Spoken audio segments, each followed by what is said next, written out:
Hello student. आज की class हम शुरुआत करते हैं।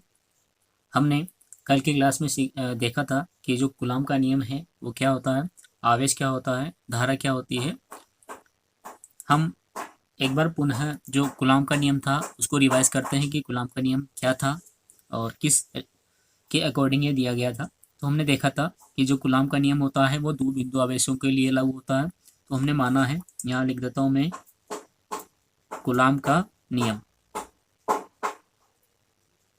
कूलॉम के नियम को हम दोबारा से रिवाइज कर रहे हैं क्योंकि ये नियम बहुत ज़रूरी है आगे के डेरिवेशन को सोल्व करने के लिए। तो कूलॉम का नियम क्या होता है कि कोई दो बिंदु आवेश हैं। तो हमने यहाँ पर दो बिंदु आवेश लिए हैं, पहला लिया है Q1, दूसरा लिया है Q2, और इन दोनों के मध्य की जो दूरी है वो दूरी है R। दो आवेश हैं Q1 Q2, दोनों के मध्य की जो दूरी है वो R से रिप्रेजेंट करी है। अब इन दोनों के मध्य जो दोनों आवेश हैं, इन दोनों के मध्य एक आकर्षण या प्रतिकर्षण बल लगता है जिसको हमने डिनोट किया F से। तो इस F का जो मान है, जो बल लगा है आकर्षण या प्रतिकर्षण बल, इस बल का जो मान है, पहला मान डिपेंड करता है Q1 और Q2 दोनों के गुणनफल के अनुक्रमानुपाती। पहला मान क्या होता है कि जो आकर्षण बल या प्रतिकर्षण बल लगा है वो दोनों आवेशों के गुणनफल के अनुक्रमानुपाती होता है। और दूसरा है कि जो बल लगा है, चाहे वो आकर्षण लगा हो चाहे प्रतिकर्षण बल लगा हो, ये इन दोनों के जो मध्य की दूरी है R, इसके वर्ग के व्युत्क्रमानुपाती होता है। चिन्ह दोनों समान होते हैं, लेकिन जब हम एक के बटे में कोई संख्या लिखते हैं तो इस चिन्ह को हम बोलते हैं व्युत्क्रमानुपाती। कौन सा चिन्ह बोला जाता है? व्युत्क्रमानुपाती इसको बोला जाता है। कब बोला जाता है? जब यह एक के बटे में कोई संख्या लिखी रहती है। तो यहाँ एक के बटे में R लिखा, R क्या है? तो R इन दोनों के मध्य की दूरी है। तो हम बोलते हैं कि दोनों के मध्य की दूरी R के वर्ग के 1/, यानी कि व्युत्क्रमानुपाती होता है। और यहाँ पर सिंपल लिखा है, सीधे स्ट्रेट लाइन में लिखा है, तो हम यहाँ पर इसको व्युत्क्रमानुपाती नहीं बोलेंगे, हम यहाँ पर इस चिन्ह को बोलेंगे अनुक्रमानुपाती या समानुपाती, अनुक्रमानुपाती।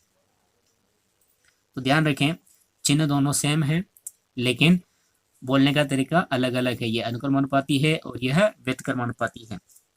अब क्या होगा, हम इन दोनों को ऐड करते हैं, इन दोनों को मिलाते हैं, तो हमें यहाँ से मिलता है F अनुक्रमानुपाती Q1 Q2 by R²। हमने देखा था अनुक्रमानुपाती का चिन्ह हटाते तो एक नियतांक आता है, तो हमने वहां पर नियतांक माना था A, और इस A का जो मान है ये क्या है? ये नियतांक है।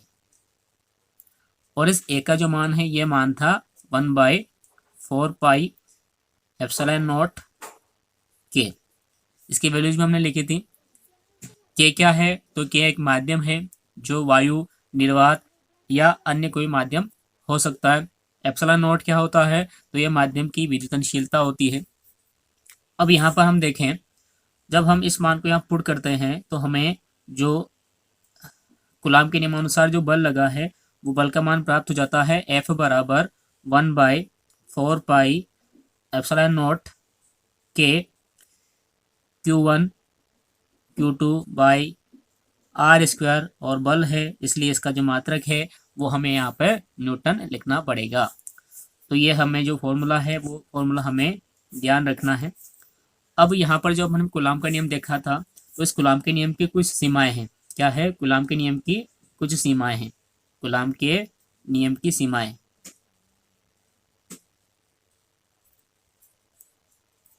कूलॉम के नियम की क्या है? ये सीमाएं हैं। कितनी सीमाएं हैं? तो देखिए, पहले जो सीमा है वो यही है। हमने शुरुआत में इसके नियम को समझा था, तो हमने बोला था कि ये दोनों बिंदु आवेश हैं। तो ये जो नियम है ये केवल बिंदु आवेशों के लिए सत्य है। तो हम यहाँ लिख देते हैं। तो हमने लिख दिया यहाँ पर कि यह नियम केवल बिंदु आवेशों के लिए सत्य है। इनके लिए सत्य है? केवल बिंदु आवेशों के लिए जो नियम है यह सत्य है। उसके बाद दूसरा है कि यह नियम केवल स्थिर आवेशों के लिए सत्य है। किसके लिए सत्य है? तो यह स्थिर आवेशों के लिए सत्य, यानी कि जो आवेश हैं वो गतिशील नहीं होने चाहिए, गति अवस्था में नहीं होने चाहिए, वो इस एक बिंदु पर स्थित होना चाहिए। और थर्ड जो इसकी सीमाएं हैं वो सीमा यह है कि यह नियम केवल अधिक दूरियों, यह नियम जो है यह नियम अधिक दूरियों तथा 10⁻⁻15 मीटर, कितनी कितना मान है, तो 10 की घात -15 मीटर। तो 10 की घात -15 मीटर से कम दूरियों के लिए सत्य नहीं है, यानी कि हमें ध्यान रखना है जो 10 की घात -15 मीटर से कम दूरियों पर नाभिकीय बल की प्रधानता होती है, इस कारण से ये नियम जो है अनुपयुक्त हो जाता है, गलत हो जाता है, असत्य हो जाता है। तो ध्यान रखें, यह नियम अधिक दूरियों के लिए सत्य नहीं है और 10 की घात -15 मीटर से कम दूरी के लिए भी सत्य नहीं है।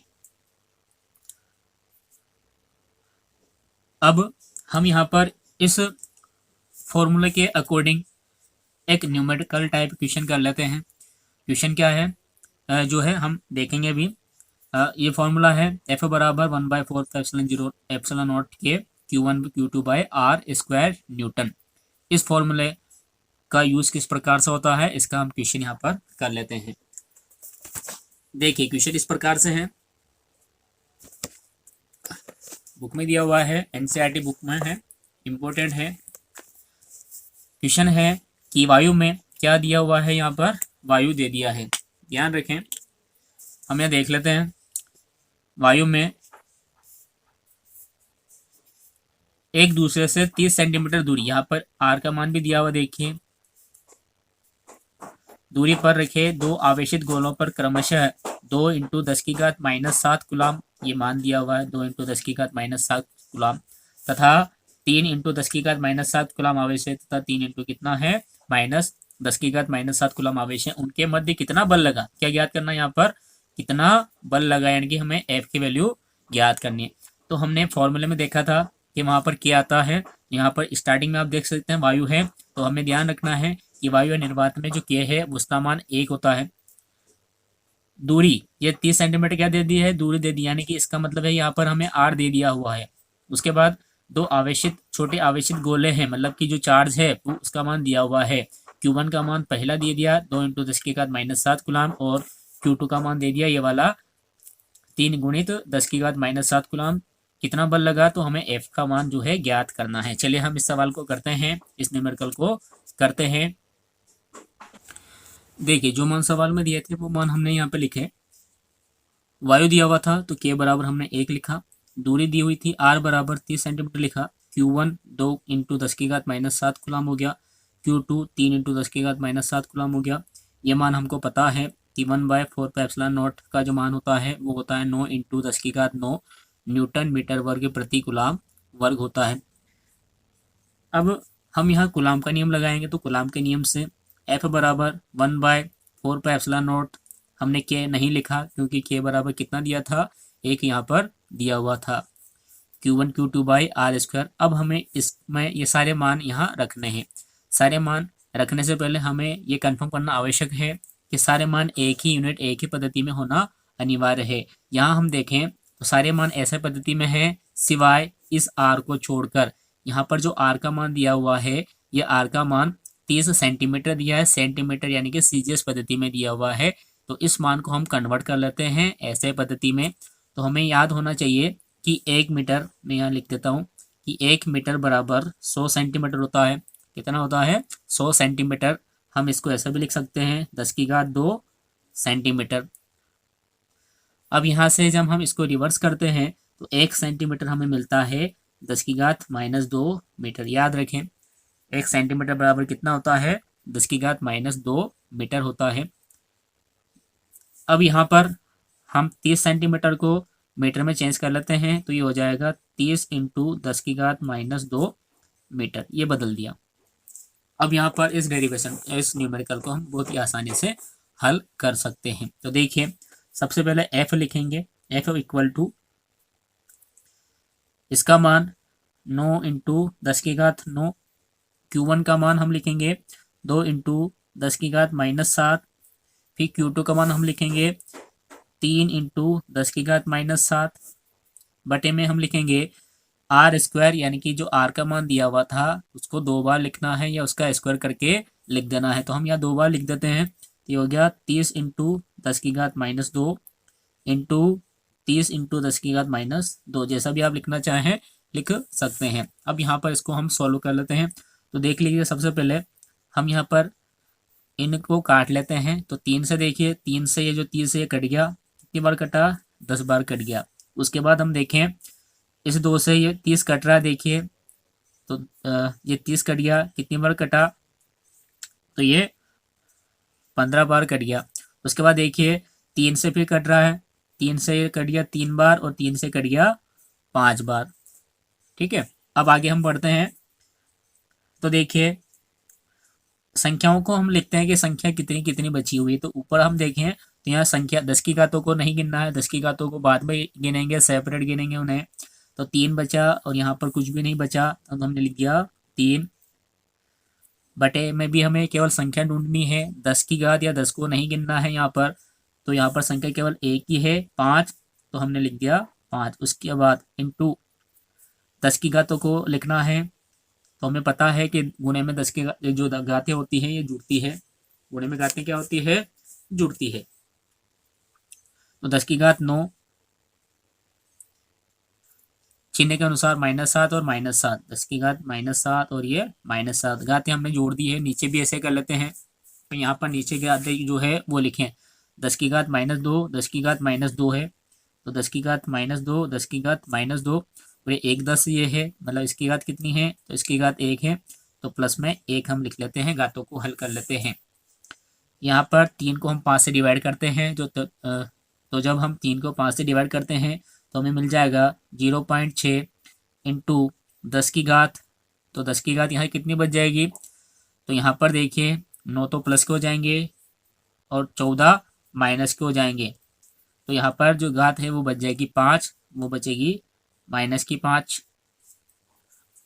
उसके बाद देखिए नीचे यहाँ पर भी 10 की घात ये -4 हो जाएगी, प्लस में 1 है, तो मतलब यहाँ पर 3 घात शेष रह जाएगी, ये हो जाएगी 10 की घात -3। उसके बाद देखिए इस घात को हम ऊपर ले जाते हैं, तो जब घातांकों को नीचे से ऊपर या ऊपर से नीचे ले जाया जाता है तो उनके जो चिन्ह है वो चेंज हो जाते हैं। तो यहाँ पर हम लिखेंगे 0.6 इंटू 10 की घात -5, ऊपर गया तो प्लस का हो जाएगा 10 की घात 3। अब आगे देखिए 0.6 एज इट इज है, इंटू यहाँ पर भी चिन्ह के अनुसार घातें जोड़ देंगे, तो 5 माइनस के हैं 3 प्लस के हैं, तो यहाँ पर हो जाएगा 10 की घात -2। उसके बाद जब हमें ये इसका आंसर आ गया, उसके बाद जब हमें आंसर मिल जाता है तो उसको प्रमाणिक रूप में लिखना है। प्रमाणिक रूप क्या होता है आपको समझाया गया था, ये जो दशमलव लिखी है ये शून्य संख्या के बाद होनी चाहिए, यानी कि शून्य के बाद दशमलव नहीं लगनी चाहिए, ये लगनी चाहिए 1 से लेकर 9 अंक के बाद। तो यहाँ पर 6 है, तो ये दशमलव हमें यहाँ पर लानी है, तो हम क्या कर देंगे 0.6 से हम क्या करना है 6.0 बनाना है, तो हम लिखेंगे 6.0 लिख सकते हैं, केवल चाहे तो 6 भी लिख सकते हैं, इंटू 10 की घात -2, तो ये था क्या था, ये -2 ये था। अब हम ध्यान रखें जब भी दशमलव इधर से इधर जाती है, बाएं से दाएं की ओर जाती है, तो हमें यहाँ पर जो अंक है वो एक, जितने भी अंक पहले हम दशमलव लेके गए हैं उतने अंक यहाँ से हमें कम करने हैं। तो यहाँ पर हम 1 अंक के बाद ले गए हैं इसको, तो यहाँ पर 1 अंक और इसमें से कम करना पड़ेगा, तो 2 माइनस के हैं, इसमें से 1 और कम करा, तो इसका जो आंसर है वो बन जाएगा 6 इंटू 10 की घात -3। बल ही निकाला हमने, तो बल का जो मात्रक होता है वो आ जाएगा न्यूटन। क्या आ जाएगा, बल न्यूटन आ जाएगा। तो इस तरह से इसका जो आंसर है वो हमने ज्ञात कर लिया। यदि बाई चांस यहाँ पूछता है कि जो बल लगा है वो जो कितना है, वो तो हमने निकाल लिया, और ये बल आकर्षण लगा कि प्रतिकर्षण लगा वो हमें बताना है, तो किस प्रकार से बताएंगे। देखिए यहाँ आवेश के क्या मान दिए थे, तो Q1 दिया था 2 इंटू 10 की घात -7 पॉजिटिव है, Q2 दिया था 3 इंटू 10 की घात -7 पॉजिटिव है। पॉजिटिव पॉजिटिव क्या होता है, पॉजिटिव पॉजिटिव में तो समान आवेशों में प्रतिकर्षण होता है, तो यहाँ पर क्या हो जाएगा, प्रतिकर्षण हो जाएगा। यदि एक प्लस में एक माइनस में दिया जाता है तो ध्यान रखें प्लस और माइनस में क्या होता है, आकर्षण होता है, तो यहाँ पर आकर्षण होता है। कब होता, जब एक प्लस का और एक माइनस का होता, लेकिन यहाँ पर दोनों प्लस के हैं, इस कारण से यहाँ पे क्या होगा, प्रतिकर्षण होगा। तो हम लिख सकते हैं यहाँ पर या इस स्थिति में यहाँ पर प्रतिकर्षण बल लग रहा है, ये हो गया। चलिए अब हम करते हैं एकांक आवेश की डेफिनेशन कि एकांक आवेश होता क्या है, किस प्रकार से निकालते हैं। जैसा कि देखिए नाम से पता चल रहा है कि एकांक आवेश है, यानी कि सभी मान एक एक होने चाहिए।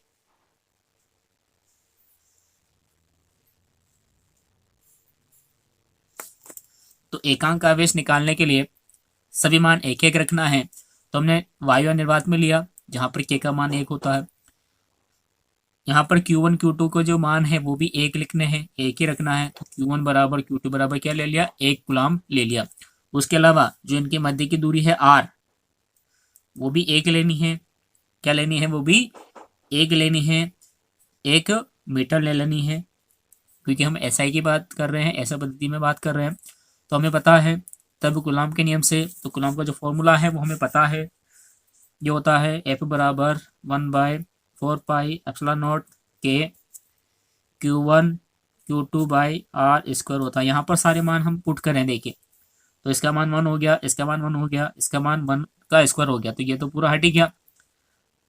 के का मान 1 हो गया, लेकिन ये बचा हुआ है 1/4πε0, तो इसका मान होता है, तो यहाँ पर देखिए केवल इसका मान हमें लिखना है। तो F बराबर क्या मिलेगा, इसका मान होता है 1/4πε0 का 9 इंटू 10⁻9। क्या होता है, 9 इंटू 10⁻9 होता है। पीछे का तो ये 1 हो ही गया। किस प्रकार से, इस प्रकार से हुआ 1 इंटू 1 अपॉन 1 का स्क्वायर, तो ये पूरा का पूरा 1 हो गया। तो हमें यहाँ से तो F का मान है वो मिल गया 9 इंटू 10⁻9 न्यूटन। बस यहाँ से हमें इसकी डेफिनेशन लिखनी है।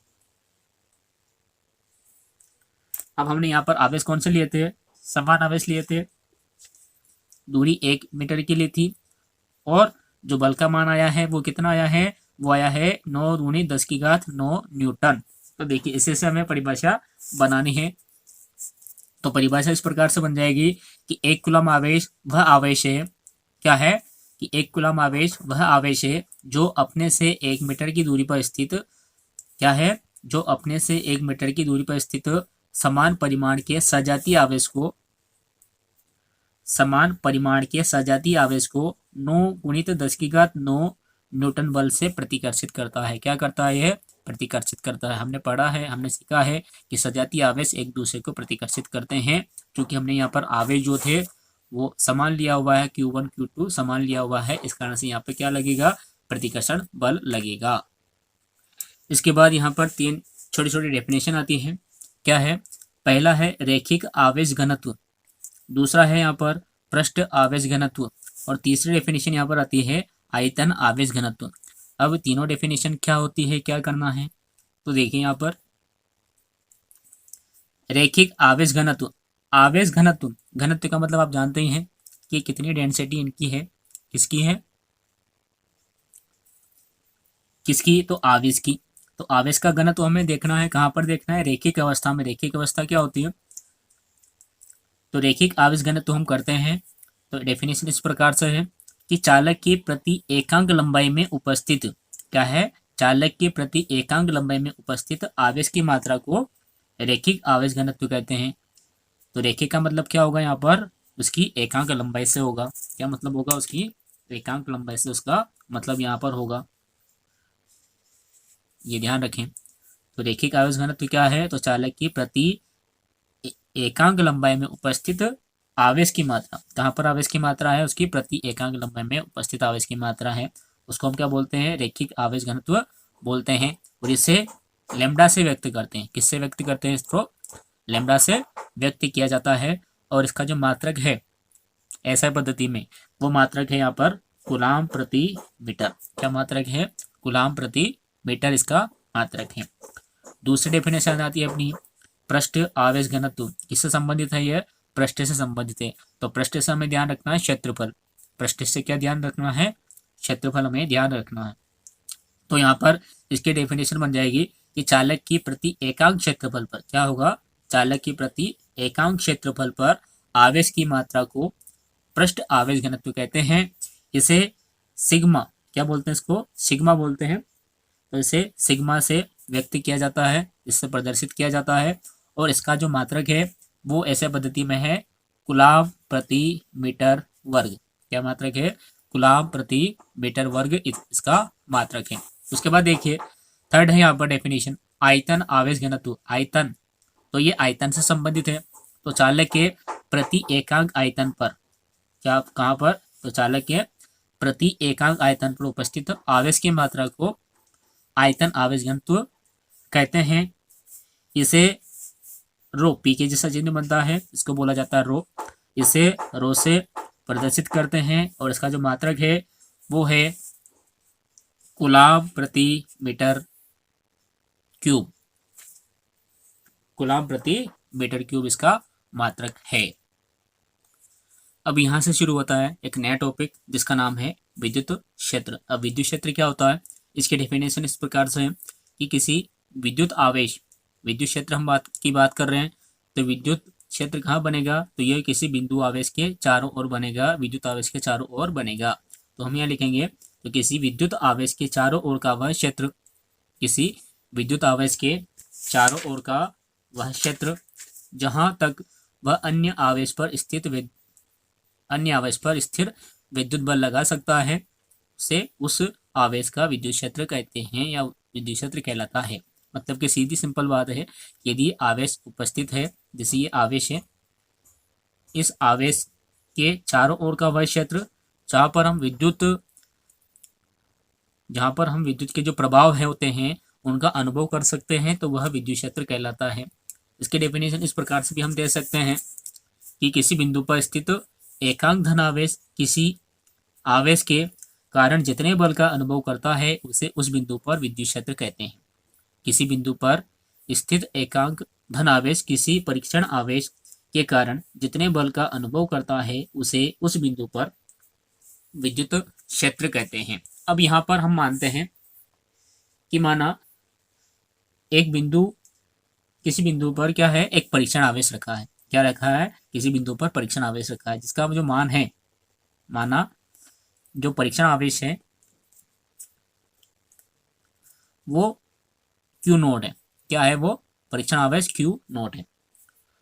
अब जो बल लगता है वो F है और विद्युत क्षेत्र जो तीव्रता है या विद्युत क्षेत्र जो है उसको हमने E से दर्शाया है।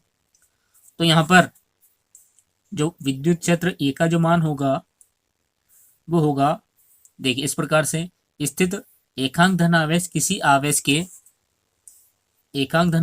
आवेश के कारण जितने बल का अनुभव करता है, किसका बल अनुभव करता है, बल का अनुभव करता है। तो यहाँ पर जो E का सूत्र है विद्युत क्षेत्र का वो बन जाएगा E बराबर F बाय Q नोट। ये इसका फॉर्मूला है विद्युत क्षेत्र का, E बराबर F बाय Q नोट। यदि हम इसको सदिश रूप में लिखें तो देखिए जो बल है वो तो सदिश है, तो बल के ऊपर हम एरो लगा सकते हैं। विद्युत क्षेत्र की जो तीव्रता है, विद्युत क्षेत्र जो आया है ये भी सदिश है, आवेश सदिश नहीं है, तो ये भी लिख सकते हैं, या परिमाण के रूप में, या इसका परिमाण यानी कि इसका जो मान है वो हो जाएगा E बराबर F बाय Q नोट। तो ये इसका फॉर्मूला हमें याद रखना है। अब यहाँ पर हम इसका मात्रक विमेय सूत्र भी लिख लेते हैं। तो यहाँ पर ध्यान रखें सबसे पहले कि जो विद्युत क्षेत्र है यह एक सदिश राशि है। विद्युत क्षेत्र कैसी राशि है, एक सदिश राशि है। विद्युत क्षेत्र की तीव्रता का जो मात्रक है ऐसे पद्धति में, मात्रक ऐसा ही पद्धति में देखिए, बल है तो बल का मात्रक क्या होता है, न्यूटन होता है। Q नोट यानी कि है तो आवेश ही है, भले चाहे इसका प्रकार कैसा भी हो, तो और आवेश का जो मात्रक है वो कूलाम होता है। तो ऐसे पद्धति में जो विद्युत क्षेत्र का जो मात्रक है वो बन जाएगा न्यूटन प्रति कूलाम। और CGS पद्धति की बात करते हैं हम, तो CGS में न्यूटन को बोलते हैं डायन, या डायन भी लिखा जाता है, तो हम यहाँ डायन लिख लेते हैं। डायन प्रति कूलाम को बोला जाता है स्थित कूलाम, तो ये हो गया डायन प्रति स्थित कूलाम, ये इसका मात्रक बन गया। उसके बाद हम इसका विमेय सूत्र भी लिख लेते हैं। क्या लिख लेते हैं, इसका विमेय सूत्र। अब इसका जो विमित सूत्र बनता है ये बनता है, आप चाहे तो निकाल भी सकते हैं, हम यहाँ निकाल लेते हैं ताकि आपको इजी रहेगा लर्न करने के लिए। बल का मात्रक आपको पता है, सॉरी विमित सूत्र आपको पता है, क्या होता है, ये होता है MLT-2। ध्यान रखें बल का जो मात्रक है वो क्या होता है, MLT-2 होता है। Q नॉट यानी कि आवेश, और आवेश का जो मात्रक है विमित सूत्र है वो हमने लर्न किया था पहले, याद किया था पहले, वो होता है AT। क्या होता है ये, AT होता है। बस अब इनको ऐड करना है, घात नहीं ऐड करनी है, -2 है, ये घात ऊपर जाएगी तो माइनस के बन जाएगी, तो t की घात -3 हो जाएगा, और a एज ऐसे कैसे लिख देंगे, -1 घात बना के, तो इसका विमित सूत्र हम लिख देंगे MLT-3। ये t यहाँ से ऊपर गया, एक और जोड़ देंगे, -3 हो जाएंगे, a ऊपर गया, माइनस का 1 हो गया, तो ये हो गया a-1, तो ये इसका विमित सूत्र हो गया। ब्रैकेट लगाना कंपलसरी है। अब हम यहाँ पर जो विद्युत क्षेत्र है उसका एक बिंदु आवेश के कारण जो विद्युत क्षेत्र बनेगा उसका फॉर्मूला भी निकाल लेते हैं। तो ये टॉपिक है बिंदु आवेश के कारण विद्युत क्षेत्र। जैसा कि नाम से पता चल रहा है बिंदु आवेश लेना है और विद्युत क्षेत्र निकालना है, तो हमें एक परीक्षण आवेश की जो आवश्यकता पड़ने वाली है। तो हमने क्या किया, एक बिंदु लिया है O, क्या लिया है, एक बिंदु लिया O, इस पर हमने आवेश रखा +Q। कौन सा आवेश रखा है, +Q आवेश यहाँ पर रखा है। अब इससे कोई r दूरी है, क्या है ये, इससे यहाँ तक कोई r दूरी है, जहां पर क्या है, एक बिंदु P है। इस बिंदु P पर हमें क्या करना है, विद्युत क्षेत्र की तीव्रता जो है वो ज्ञात करनी है। जब हम यहाँ विद्युत क्षेत्र की तीव्रता ज्ञात करेंगे तो विद्युत क्षेत्र की तीव्रता ज्ञात करने के लिए हमें इस बिंदु पर क्या करना पड़ेगा, एक परीक्षण आवेश लेकर आना पड़ेगा। क्या लेकर आना पड़ेगा, परीक्षण आवेश लेकर आना पड़ेगा, Q नॉट। तो देखिए जब हम यहाँ पर Q नॉट को लेकर आते हैं, ये भी पॉजिटिव ये भी पॉजिटिव, एक बल लगा है दोनों के मध्य, कौन सा लगा, प्रतिकर्षण बल लगा। तो यहाँ पर जो बल लगा है वो कूलाम के नियम से हम निकाल लेते हैं, वो बन जाता है F बराबर 1/4πε0 के। पहले हम Q1 Q2 लिखते थे, अब यहाँ पर दो आवेश हैं, पहला है Q और दूसरा है Q नॉट। तो हम यहाँ लिखेंगे Q नॉट, दोनों की दूरी का स्क्वायर है यानी कि R का स्क्वायर हो गया। तो यहाँ पर क्या हुआ, ये तो बल का मान आया। जब बल का मान आ गया तो हम यहाँ से विद्युत क्षेत्र निकाल लेते हैं। अतः विद्युत क्षेत्र क्या आ जाएगा, फॉर्मूला अभी हाल हमने लर्न किया था, याद किया था, E बराबर F बटा Q नॉट। तो यहाँ लिखेंगे विद्युत क्षेत्र E बराबर F बटा Q नॉट, वैल्यूज पुट कर देते हैं, तो यह आ जाएगा 1/4πε0 के Q not by R square upon में Q नॉट। यहाँ देख सकते हैं Q नॉट से Q नॉट कैंसिल हो गया, तो यहाँ पर जो विद्युत क्षेत्र की तीव्रता आ गई है E, वो आ गई है 1/4πε0 के Q बाई R स्क्वायर। क्या आ गई है, E बराबर 1/4πε0 Q बाई R स्क्वायर। विद्युत क्षेत्र की तीव्रता का जो मात्रक है वो हमें लिखना है पीछे, तो हो जाएगा न्यूटन प्रति कूलाम, न्यूटन प्रति कूलाम। तो विद्युत क्षेत्र की तीव्रता आ गई है यहाँ पर। यदि हम इसको सदिश रूप में लिख लेते हैं, क्या करते हैं, सदिश रूप में लिखें इसको, तो सदिश रूप में ये आ जाएगा इस प्रकार से, E वेक्टर बराबर 1/4πε0 के Q by R square, dot लगा के Q बाई R स्क्वायर, और यहाँ पर हो जाएगा R का केप। क्या हो जाएगा, ये R का केप हो जाएगा। तो आज की क्लास को हम यहीं एंड करते हैं। अब कल इसके आगे का जो पोर्शन है हम लेके आएंगे। आई होप आपको जो क्लास है वो अच्छी लग रही होगी। साथ ही साथ अपनी स्टडी को आप कंटिन्यू करके रखें, साथ ही चैनल को आप सब्सक्राइब करके रखें ताकि आगे आने वाले जो भी नए कंटेंट रहेंगे वो आपको मिलते रहेंगे। आप अपना जो यूट्यूब का जो बेल आइकन है उसको प्रेस करके रखें। साथ ही जो नए स्टूडेंट्स जुड़ते जा रहे हैं वो चैनल को अवश्य सब्सक्राइब कर लें। धन्यवाद।